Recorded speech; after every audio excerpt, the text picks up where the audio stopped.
Good day to all you glorious legendary resonators, you absolutely lovely bastards. My name is FOXSOL and welcome back to the channel. Welcome back to another topic video here with WutheringWaves. And like always, hopefully you are having a tremendously fantastic and glorious day. In today's conversation of topic, we're going to be diving into a topic that has kind of been buzzing around the community a little bit, and that is, are players losing interest in WutheringWaves? Well, I'll say it like this. How about you go ahead, take a seat, grab a cold one, kick those feet up and relax a little bit, and let's dive into this topic together.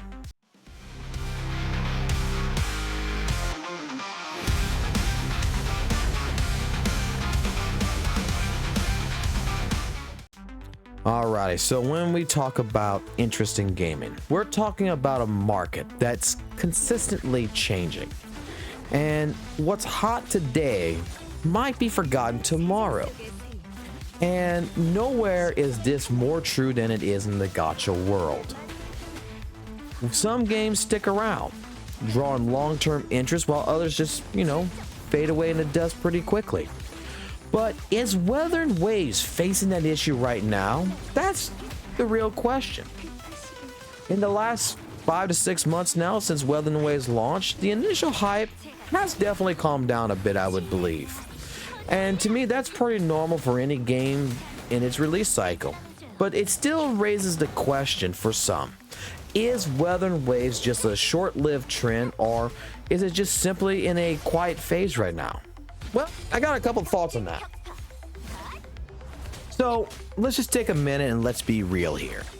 I am pretty sure you as a viewer, you have listened to your favorite content creators, your friends, and other players out there who have given you many of different reasons just why the excitement around WutheringWaves has dipped since launch.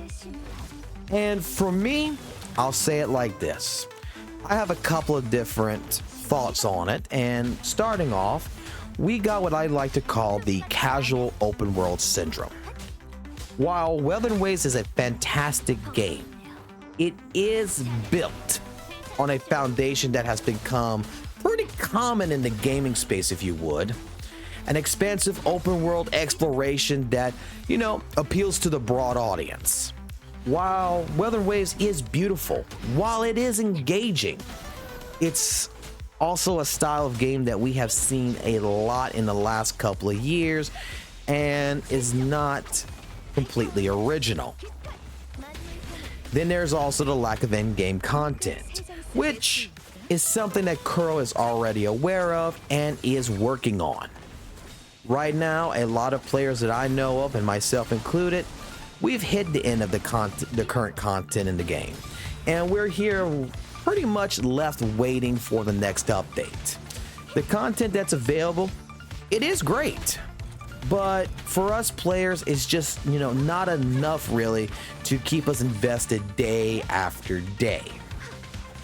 And then finally, there's an issue of content pacing, if you would. Some players, like myself included, have blown through the current content a little too quickly, leaving us feeling like there's nothing left to do but just wait.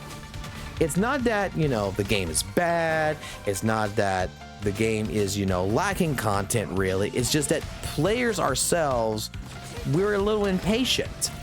And this causes, a bit of a content drought because of how fast we're going through the game, that we aren't pacing ourselves in between these patches. But I do believe that, this happens in most gacha games anyway. But with WutheringWaves, it is noticeable because where this world is so expansive right now, it doesn't yield, many activities once you get to a certain point. Now, here's where I want to push back on the idea that, interest in WutheringWaves is dying. Because I personally don't believe players are just, losing interest and not coming back. Not really. What I think is actually happening is just like we stated, is that players are waiting. They're waiting for more content. They're waiting for more events. They're waiting for the next big update. And it's important that, we recognize that the life cycle of interest in any gacha game is just like a stock market. It rises and it falls. And sometimes players are all into the new content, and other times they take a step back when things slow down in the patch. This isn't necessarily a sign of failure. It's just the nature of how games work. So let's take me for an example on this. I've completed everything in WutheringWaves. I was one of those people that rushed through it, and now I'm in the waiting phase like many of other players are too, who's played the game since day one. So I decided that, while I'm waiting, I decided I'm gonna pick up another game. The game that I picked up was ZZZ, Zenless Zone Zero. This was just mainly to help fill that gap while I'm waiting for the next big patch in WutheringWaves.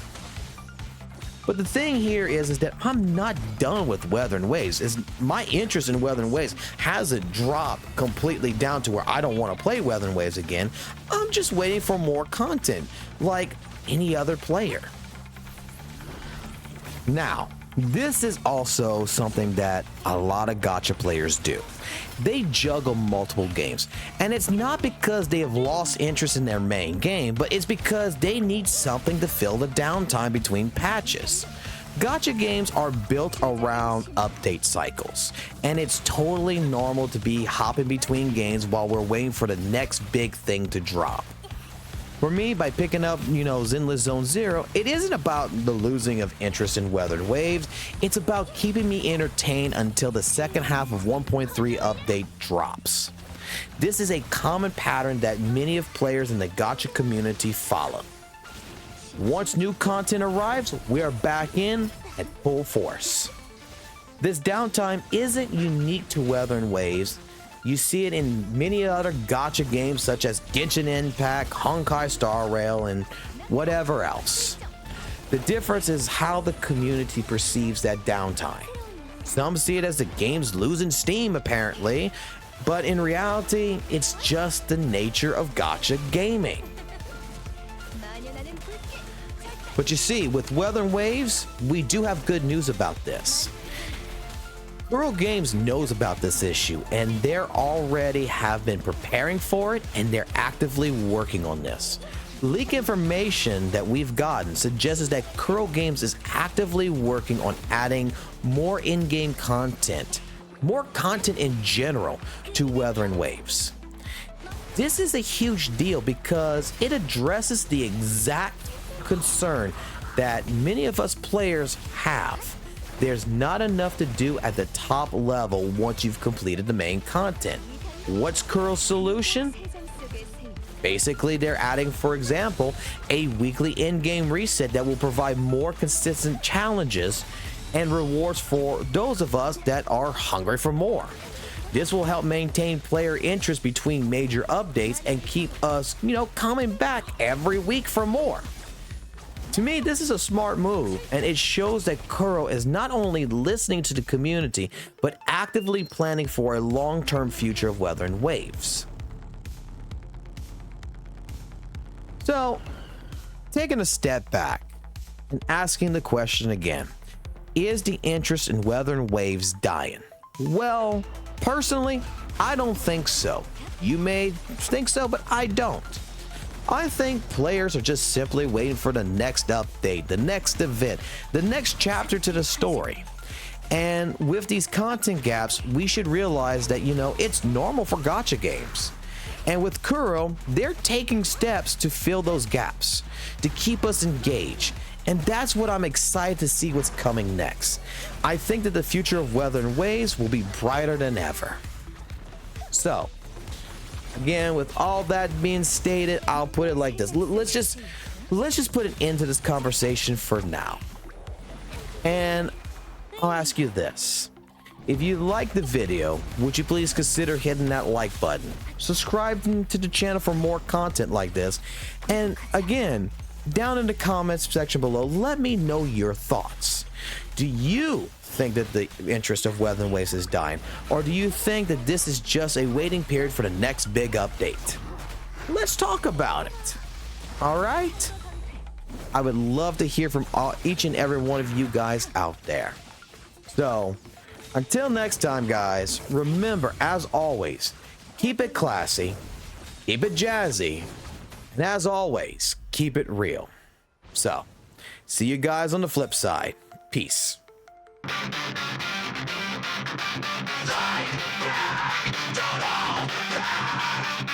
fire, fire, blaze up!